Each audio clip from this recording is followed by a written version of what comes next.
Let's dive into it today because we are talking about the death of the penny. Yes, the U.S. government currency, the penny. Could blockchain resurrect all of this on low-cost fees? We'll break it down for you. We've got a special guest for you as well. Let's dive right in. I do want to thank our sponsor. That's Tangem, where you guys can get into self-custody. Very easy to set up over there on Tangem.com. Make sure and use our code to get your 3-card set. That's the way to go. It's like a credit card, works with your phone.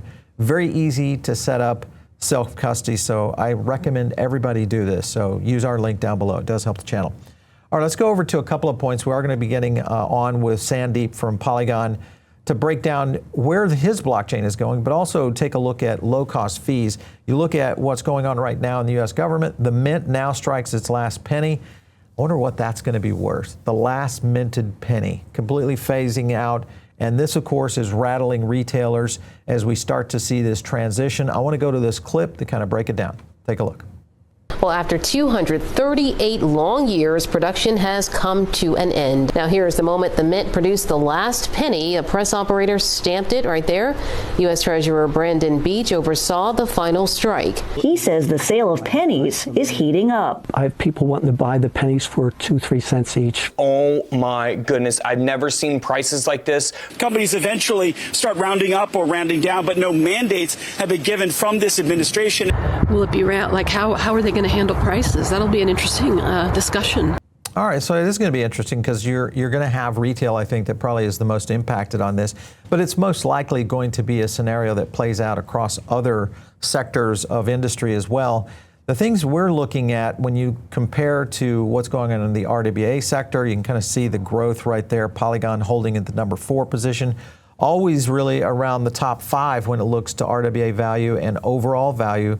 So this continues to climb. You look at that along with this right here, where the Japanese stablecoin starting to see tremendous growth on Polygon. It really gets into the question, how fast will we see Polygon rise up the charts here with all these things that are very bullish for that chain? We've been reporting on this chain for a long time. We have 257 Polygon videos. I didn't even know that we had that many going in there. We've never had Sandeep on. So we thought, hey, if we can get Sandeep on, maybe it will be our 258th video. So we want to welcome in Sandeep. How are you? Yeah, I'm very good, Paul. Thanks for having me here. Let's get into a few points. First of all, what did you think? You were pre-show, we were talking a little bit about the stablecoin growth there on the Japanese stablecoin, but you had mentioned the Australian dollar also growing very strong. Give me a breakdown of that. Yeah, so basically at Polygon, we have been very extensively focusing on payments and stablecoin, like away from the limelight and all that. And the fundamentals are now showing up. So first, we throughout the 2025, we scaled the blockchain. At the start of the 2025, Polygon blockchain had 200 TPS. Today, that TPS stands at around 1,000 to 1,500 TPS. So we scaled the blockchain 7 to 8 times. And our daily transactions were around 3 million transactions daily on the chain. They are now trending towards 5 million transactions. And these are organic payment transactions, primarily on stable coins. And on the stable coins, so people don't realize that a Polygon chain generally is on USDC. It is the number 1 chain in terms of daily active users, most of the days ahead of Base also, where you think of like, home of Circle and all that. And then for the USDT also, generally Polygon chain is in the top 3. But the most important statistics on Polygon we are seeing that are emerging is on the local stable coins, like which I call it local stable coins, meaning different regional stable coins. And there we are seeing aggressive traction. Like if you see in the LATAM, and you see first of all, globally, non-USD, non-Euro stable coins, Polygon has around 80 to 90% market share globally. Then if you come to LATAM, around 60% market share of the LATAM stable coins. And in Southeast Asia, around 80% market share of the Southeast Asia stablecoin. And that's when you see like JPYC recently launched on Polygon. Like literally, we are seeing any regional stablecoin when they launch. Polygon is one of the launch chains. Or in Africa, you saw recently Flutterwave, which is the Stripe of Africa, where basically they also exclusively launched on Polygon. So we are seeing these regional stablecoin launching. So JPYC is seeing, I think 10 to 20 times more traction than any other chain on Polygon. And then Australian stablecoin last month did $2.6 billion in overall volumes as per some of the public stats. So we are seeing a mini kind of explosion of these regional stablecoins, while USDC and USDT.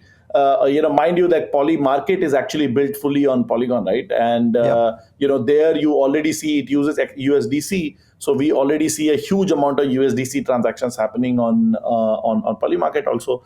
So apart from USDC and USDT, regional stablecoins are doing pretty well on Polygon right now. Yeah, doing great. Actually, I would say it's the number one network out there for it right now, in rivaling even what's going on with Ethereum. I was looking at this news right here, which is Calistone tapping Polygon to distribute their tokenized fund shares on chain.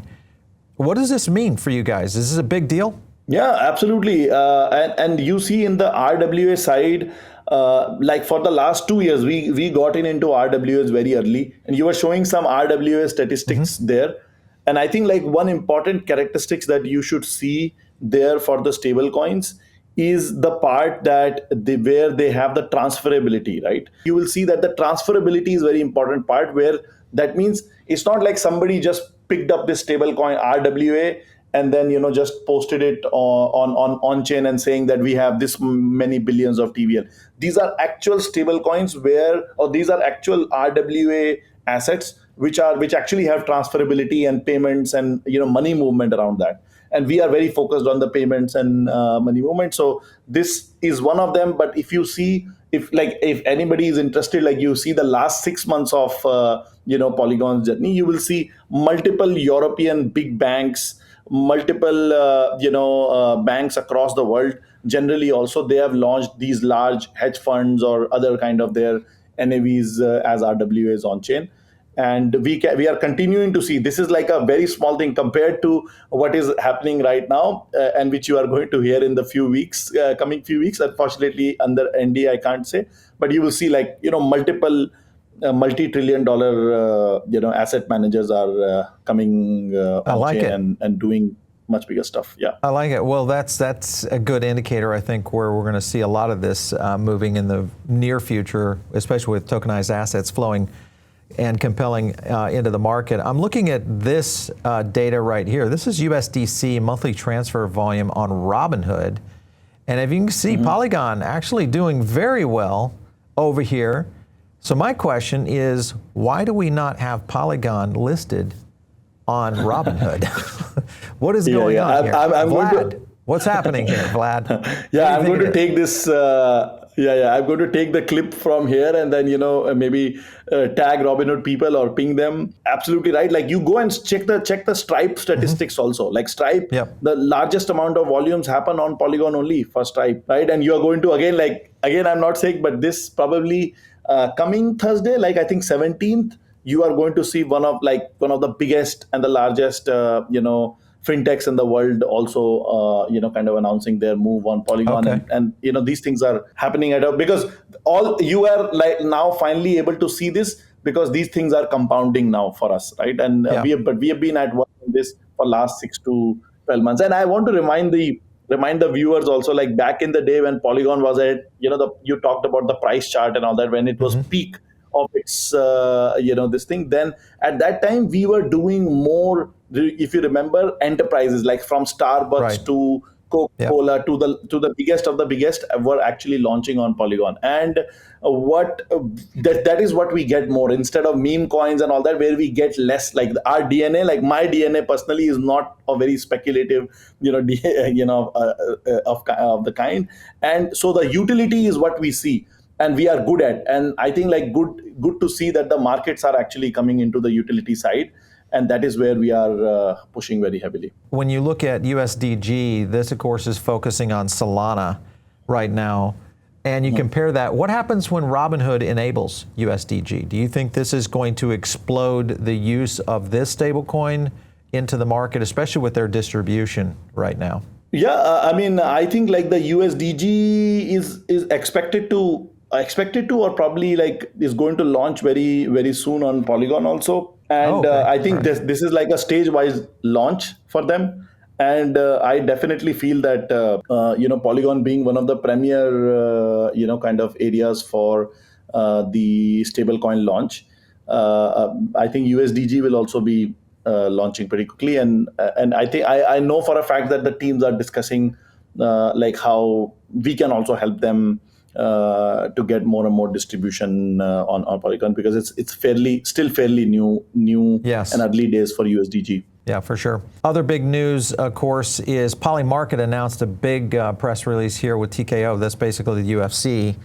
This is kind of interesting to me, visualizing fan sentiment and perceived momentum that complements, not competes, with regulated sports betting. Obviously, Polymarket living on Polygon, this could be pretty big for you guys. Fan prediction scoreboard during UFC broadcast. Likelihood it's going to make this even more aware. What do you think about this kind of move when you look at Polymarket? So I myself am a big UFC fan, big MMA fan, and I never miss the UFC main events, especially. And this is a very proud moment for me. Like Polymarket being directly integrated into USDC, so into UFC, it's phenomenal, right? Like the kind of like exponential growth we are seeing. That from Google to Yahoo Finance integrations, and NYZ integrating it. I think they have shown that this exponential curve can be achieved. It became this big in the first place. The early momentum came in because it had blockchain and transparency, and the transparent resolution of the markets and all that. And I think this is a big show to various kind of builders out there who are building in Web 2. And they might see that, okay, using Web3, you can build these user flows, which can actually bring you to this exponential trajectory. So I think Polymarket, not only for prediction markets, it's a big, big win for the entire Web3 space, not only for Polygon, not only for Ethereum, but the whole space, that the apps built in Web3 can become this big. I agree. I think we're going to see an explosion. Obviously, Polymarket most likely going to launch a token here pretty soon. My question, Sandeep, to you, do you think they'll launch it on Polygon or Solana?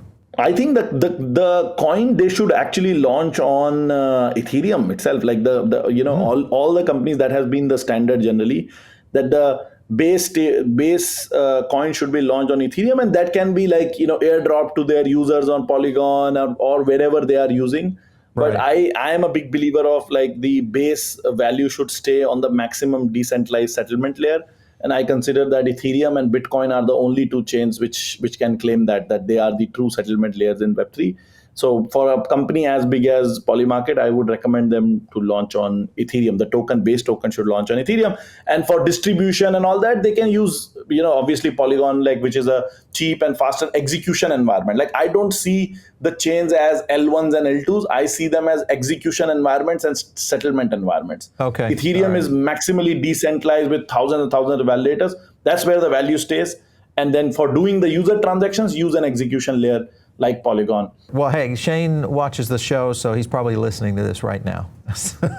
Hopefully. Hey, listen, I'm looking at some of your upgrades here. Obviously, the Rio upgrade. What does this look like for Polymarket, especially around what we'll see on payments or in general? How is this? Does it change anything major? So yeah, obviously one of the most important thing that it provides is, as I told you, that we started with this 200 TPS start of this year, and then we are already at around 1500 TPS, and we recently had our Rio upgrade, which allows us to now go to up to 5000 TPS within 3 to 6 months, and then from there scale in the next 12 to 24 months to 100,000 TPS. Like, to give you an example, at 5000 TPS, Polygon chain will be more performant than probably Solana, which is really popular for its high throughput, high performance. I want to achieve is these sticky payments, stable coin usages, money movement usages, which are very sticky, instead of the speculative activity, which goes up and comes down, right? As the speculative cycles. That is the goal. So if we take it to, 5000 TPS early next year, and then, up to 100,000 TPS within 2026, 2027, I think we have a deliberate chance of kind of competing these, because these open web rails, open money rails are eventually going to compete with the traditional money rails. And 100,000 TPS is basically puts Polygon at like the Visa or the MasterCard kind of TPS. And I think that's fundamentally needed. And then we have a lot of payment related stuffs coming up, like, which is some of the very innovative stuff, like, priority lanes for certain kind of payments, certain kind of providers and whatnot. So as those open up, that will also open up the space for more revenue for the protocol. That could be huge. I think in terms of the way that you're constructing it there, I think that is a new way to look at it for sure. I'm looking at the L2B. This is in reference to just ranking the roll-ups here and being, more related to ETH versus where you guys are right now in comparison. What do you think? First of all, why not be more correlated to ETH, especially to be like in here with Arbitrum and Base and Optimism, etc.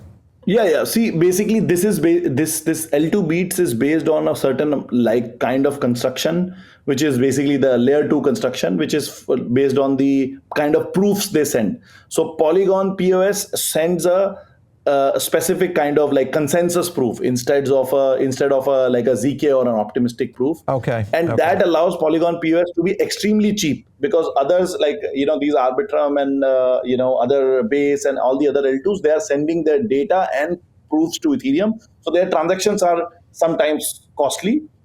In case of Polygon POS, those transactions and data, because we are not sending all the transactions to Ethereum, so that has benefits to the gas fees. And we right now want to capture more and more of the usage and the users by providing an extremely low gas fees environment, instead of right now, going for, as you said, that, being part of these charts and whatnot. And the zero knowledge technology, which will allow us to be, part of this, as you said, that, the front part of the L2 beat, which will allow us. That we will enable only when the ZK technology scales by at least one order of magnitude more, so that we can offer those cheap, payment transactions to the end users that we are providing today. And that is the main reason, as you are how much cheaper would you say it is right now in comparison to, say, Base, which is the number 2 roll-up chain right here? Yeah. So I think generally with Base, it's most of the time 5 to 10 times cheaper than an average transaction on Base. Well, that's significant. Yeah. But even in the congested times, it's at par with Base. Yeah. I'm looking at, so I know I'm peppering you with a lot of questions. I'm trying to get caught up on everything that Polygon is doing. You look at Katana, which has been able to grow their DEX volume significantly. Do you think this is going to surpass Polygon's? I mean, look at that. We're sitting at 1.15 billion right now in Katana. This is crazy. Yep. Do you think this could surpass Polygon TVL? Yeah, so Katana, basically, you see Polygon has Polygon Chain, and the other product Polygon has is Ag Layer, which allows other chains to launch on them. So Katana is a chain that Polygon incubated with few other partners and whatnot. And you have many such chains, you have X Layer, OKX is X Layer, and then we have some of the biggest brands, finance brands in the world, who are also going to launch. And then Ag Layer provides the interoperability service to these chains, where the Ag Layer makes money, right? Which money goes back to also POL holders, right? So the POL holders, the POL token makes money or gets the revenue from the POS chain, which is the Polygon chain, where users are doing these payments and all these transactions. And then the Ag Layer, which has these chains like Katana and so many of these, X Layer, Lumia, and at least tens of these chains. And by the end of next year, probably hundreds of these chains. These chains use Ag Layer for the interoperability service, where they pay a very small fees to POL holders. So these are the two main revenue sources. So Katana, because it's a pure DeFi chain, as you asked, this might go beyond Polygon POS chain.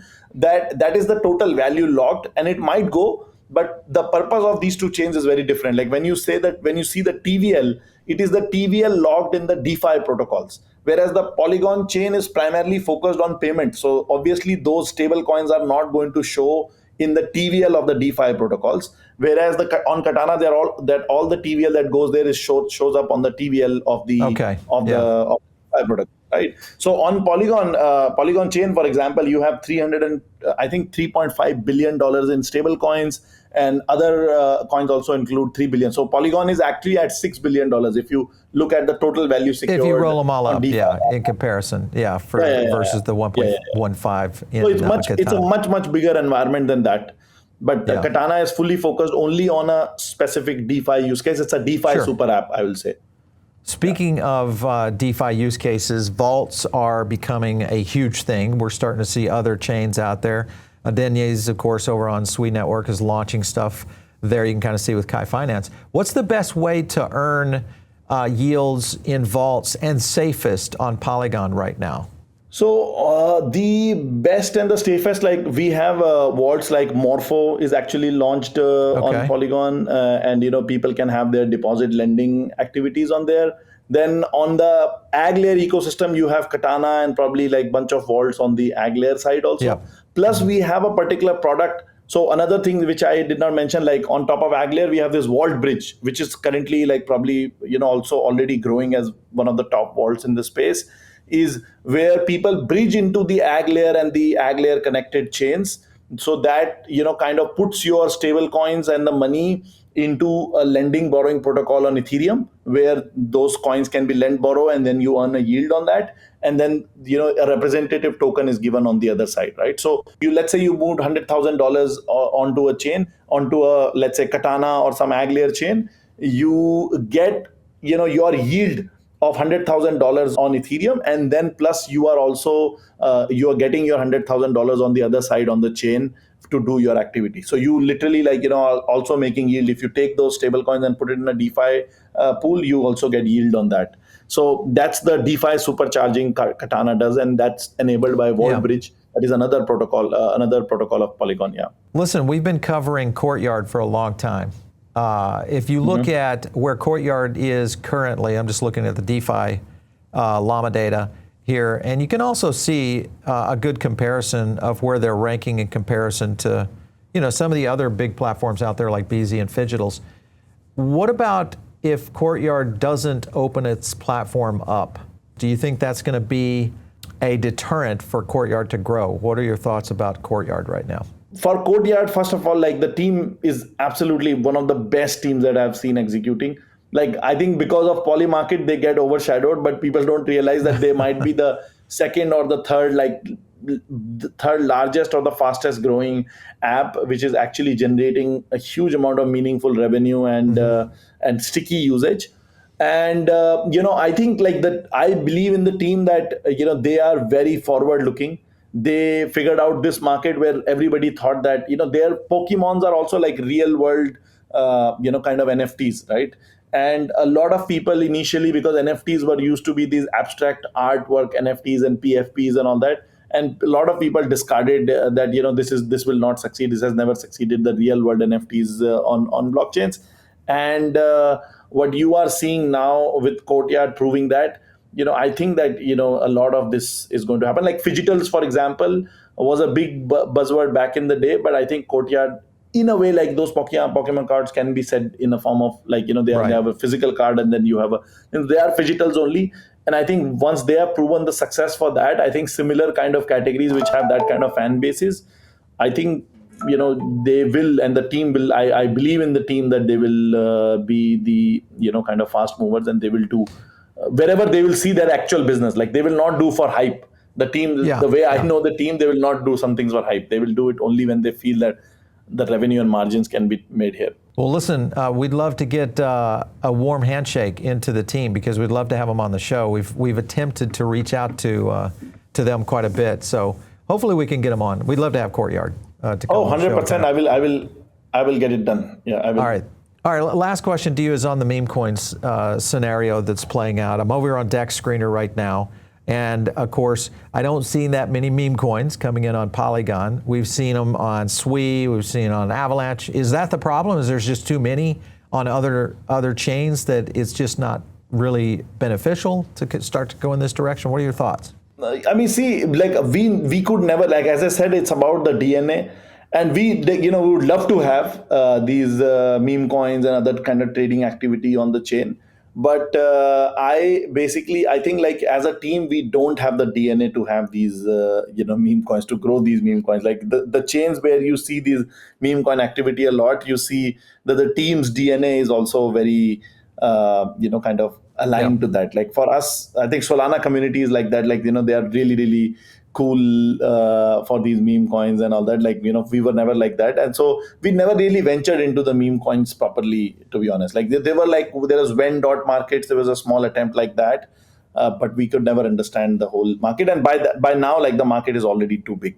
Yeah, well, and I think if you look at the strength of Solana and maybe even Sui to a certain extent, meme was probably a cornerstone of them supporting it, which is maybe why we didn't see the strength coming out of the Polygon token in general during that cycle. Obviously things will change as payments and RWA plays into the strength of the market for what you guys are doing, especially with your consistency around stablecoins. So it'll be interesting to watch the growth over the next few months. Sandeep, it's been great having you on. I'm surprised and kind of happy at the same time that we finally got you on the show, but thanks for coming in today. We appreciate it. Thanks for inviting me. Would love to come back again. We'll get you back with more updates. For sure. Awesome. Thanks, Paul. All right, guys, you know what to do. If you're not in our Diamond Circle, you guys can get involved in that. It's our own private group. It's very easy to join. We always leave a link down below. Just click that. It's free. And, of course, hit me out there on X, @Paul Barron. We'll catch you next time right here on The Paul Barron Show.